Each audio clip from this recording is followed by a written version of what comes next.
আসসালামু আলাইকুম রহমতুল্লাহি ওয়া বারাকাতুহু। আমরা একটি গরুর কাছে চলে আসছি, ঠিক আছে, ষাঁড় গরু। এবার কুরবানি ঈদে এই গরুটাকে তিলে তিলে বড় করতেছে এই গরুর মালিক, ঠিক আছে। দেখতে পারতেছেন লাল রঙের এবং কালা রঙের মিশ্রিত একটি গরু। আমরা গরুটি দেখতে চলে আইলাম, ঠিক আছে।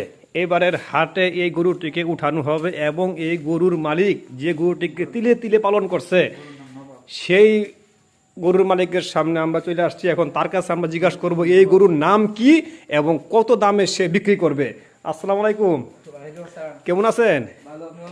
আছি ভালোই, কিন্তু গরু দেখতে তো ভয় লাগতেছে। এই গরু কি আপনি পালতেছেন? এখন এই গরু কি কুরবানি ঈদে তুলবেন? এই গরুর নাম কি? নবাব।